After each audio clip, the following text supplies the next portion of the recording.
Ladies and gentlemen, boys and girls, welcome to another session of podcast. I wish and I'm sure you will enjoy listening to the broadcast. Four number of products which are produced in the world in abundance. One is rice, the other one is wheat, the third one is milk, the fourth one is sugar. All four of them are carbohydrates. They are Three of them are made with agricultural input, one is made with dairy, that is milk. So, rice and wheat are complex carbohydrates which are called the polysaccharide starch materials. Milk is a disaccharide carbohydrate, lactose, and sugar is sucrose, you know. So, these four products are controlled by the world political community of each respective country because the prices of these major products are controlled. They cannot allow these basic prices to go up because these are the predominant basic food for the mankind. We have to survive with carbohydrates, we have no choice. That's the only energy fuel for our cells. So every government of every respective country make sure these four products are much available for the people need, for the people demand, and also make sure that it goes with a price factor which is highly controlled. This is one you need to know. So we're going to talk about the sugar. In this, 180 to 200 million metric ton of sugar is produced around the world, Brazil being number 1, India being number 2, and China being number 3. So we produce around 22 to 25 million metric ton out of this 180, with 640 plus sugar mills in the country spread across the Indian subcontinent. Sugar is a vital product, and without sugar the mankind cannot survive, which is much needed one. 65 to 70% of the sugar produced around the world is used by the industries, and 30 to 35% of the sugar produced by the humanity is used by the household. This is what you need to understand. So industries are very huge. So you have one of the greatest industries is jam, which is produced around the world. 500 grams of every kilo of jam is sugar, and all sauces, ketchups and all that are 300 grams of sugar. Then you can go to the wine industry, candies, chocolates, confectionaries, ice creams, biscuits, bakeries, desserts, cakes. It keeps going on and on and on with aerated waters and fruit juices, what is available in the market. So every possible food commodity produced in the world where sugar is involved. So nearly more than 25% of the human population out of the 800 crore people we are living in this world are directly and indirectly involved in their livelihood based on sugar, which is, inevitably a part of our economic part of life. This is what is very, very, very, very important. Now, if you take the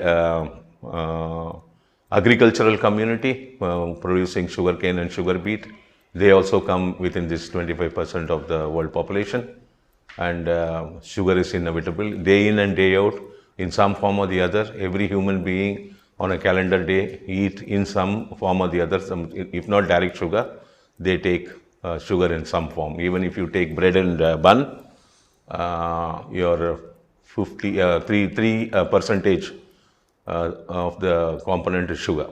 So 3% of the batter made is sugar.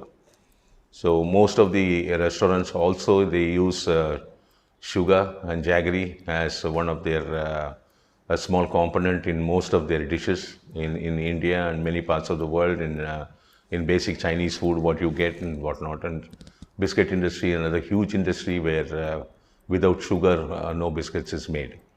You can understand the amount of chocolate industry goes around the world in every country, and Europe basically produces a huge amount of chocolates. So now we come to the technical part of the sugar. What that we have done is they could not do anything about the sugar.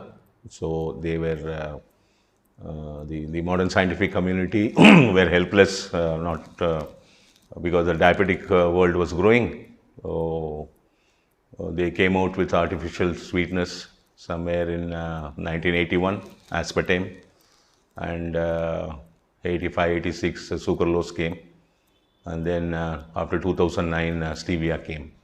So these are the major three artificial sweeteners, which are very injurious to health, which we have explained in our videos. How it has come up, what is the history of it and all that, because they could not do anything to the sugar. They came out with artificial sweetener. So after 1970, research work started on fructose in sugar by the British scientific community. Then came Robert Lustig, who did tremendous work in this area. Was a legendary scientist who has worked more than 4 decades on fructose, which causes innumerable number of trouble to our this thing. So initially, people were thinking sugar was two components, there no much variation. But in 1847, a French scientist, Augustin Pierre, who found the fructose molecule is different from glucose, but he has not named the molecule. But whereas in 1857, 10 years later, a British chemist, William Miller, who coined that word fructose. From there on, we could not study much because the scientific advancement was not there. From 1970 onwards, in the last 52 years, they have done the works on fructose with respect to biochemistry, finding a lot of bad effects goes on inside the body. So this is what is the history of fructose in sugar. So to promote the artificial sweetness, a propaganda was made that sugar is a white poison. Otherwise, it would not have come. So it was embedded all over the world. Propaganda was made. Human brain was conditioned by going on saying, even the medical community who are involved in medicine and treatments and all that, they were all been conditioned to say that sugar is a white poison. Sugar is not a white poison. Yes, of course, fructose is not good for us, no doubt. But fructose can be metabolized by the liver. So 25 to 30 or 50 grams of sugar per day is highly needed to the human body. And when the diabetic people are kept away from sugar and sugar-related products in Asian subcontinents and all that, they find their daily life very difficult, and also it has a terrific impact over their mental health. So considering all this, we have used one of the tools in medicine making from the ancient Tamil heritage. We have diluted it to more than 1,000 times and brought forward a technology to diffuse fructose, in the sense like converting the ketone group of fructose to aldehyde group, which was well proved in gas chromatography. So there was no solvent available at that time when we did it. About 7-8 years back, I came out with an organic solvent. There is no solvent available for GCMS to test carbohydrates. They have to test in other medias by derivation and all that, which doesn't give the exact result. Gas chromatography mass spectrometry is the only machine which can read the molecule status. So I took 6 months to make an organic solvent. I named it as Exxon, the organic solvent, to test carbohydrates. I was the first person to do it. If you go to the net and put XON organic solvent, you can see all my journal articles and other things.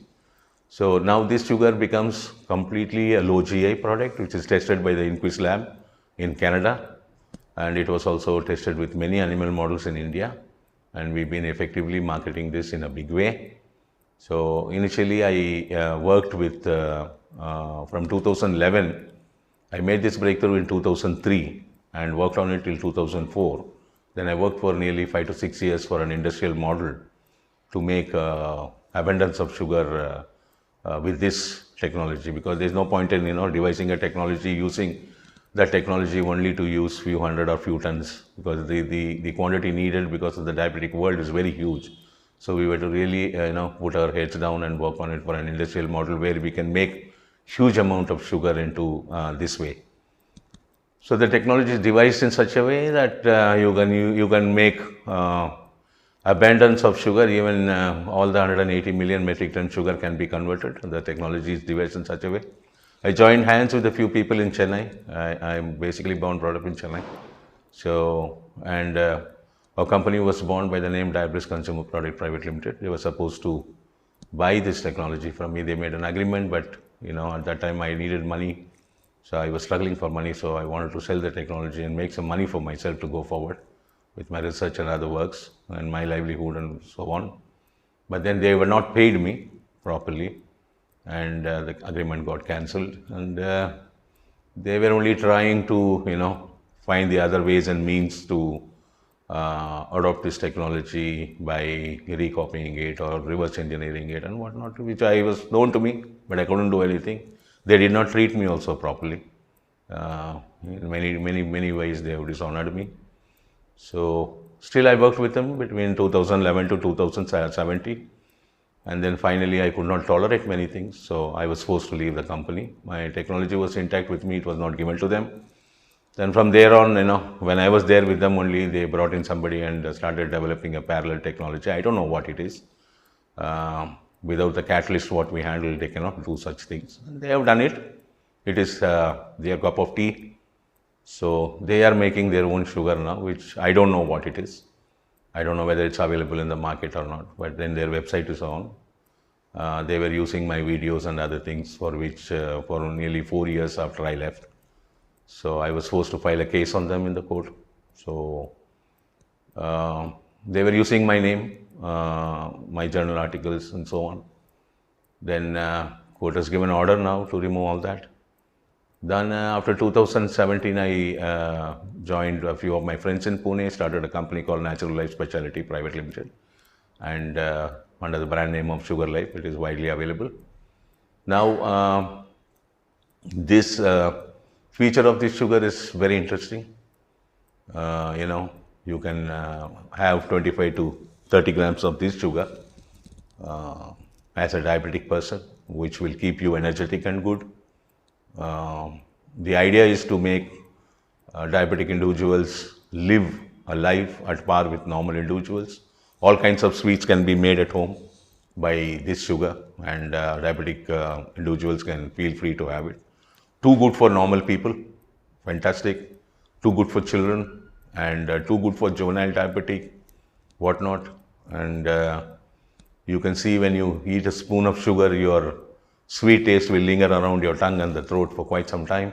If you consume Sugar Life sugar, it will disappear within seconds, and it will make you highly energetic, and it enhances the taste of the food, whatever in which you mix the sugar. Say you make a cup of tea, put it in 2 cups, put normal sugar in 1 cup and Sugar Life sugar in 1 cup, you can clearly see the difference. You can make kheer or whatever at home, and whatever sweets made at home. Make 1 batch with normal sugar, 1 batch with Sugar Life sugar. You will find the difference very clearly by tasting both of them one after another. So same wise, coffee also, you can see the difference. So it's very beautiful to see. The sugar is subjected to a technology, and molecular conversion takes place. The sugar aesthetically remains the same. It does not smell anything. It is pure white diamond crystal in color. No aesthetic change or no smell. Nothing. Whatever sugar you buy from the market is the same. Whatever sugar coming to the market only, we are bringing and processing it. The production is now at the moment in there's a factory called Vaishafik. It's an FDA approved, European Union approved factory in Pune. So they've been processing a lot of sugar in the last 5 years, and we are able to keep the supply to the demand. We are also gearing up for more production now, and we were sending it to many parts of the world. Now the government of India has temporarily stopped the export of sugar because we are running short of sugar. And this technology was asked by few top companies in the world, and there was a problem there. And even recently there was an international food exhibition in Amsterdam in Holland, where my company is represented. My chairman and MD had gone there. So the Belgium people who are big chocolate makers, they wanted this technology. We were ready to give them. After all, fellow human beings in Europe should also experience. We are already exporting this sugar to a particular chocolate company in Switzerland and Belgium. And this deal could not go through because They wanted the world rights. We said you can take the European rights if you want to. We are ready to patent the technology and give you the know-how to produce your own sugar out there for the European population who also needed to experience sugar, being diabetic people, to live normal life. But they wanted Indian subcontinent rights also, which we were not interested. Our goals were very clear. We saw our Indian subcontinent, our Indian people with this technology, because Europe and America have many number of technology which they don't share with us till today. So why should we share with them? But they are also our fellow human beings. They can feel free to take it. Europe population is only 70 crores. Indian subcontinent population is 140 crores. So we were very clear that we keep to hold our Indian rights, and the talks are still going on. I think they will agree to it by allowing us to hold the Indian right, because the technology belongs to us. It doesn't belong to them. So we are ready to patent it and give licensing to all parts of the world slowly. The process work is on for patent, which we will be doing it later. So these are all the salient feature of the sugar innovation, which has been recognized. This has been given a lot of awards. The list of awards in my profile, you can go and have a look at it. Thank you very much for your attention. Thank you. Thank you very much for spending your quality time. Thank you very much for your attention. I wish you enjoyed this session. See you later.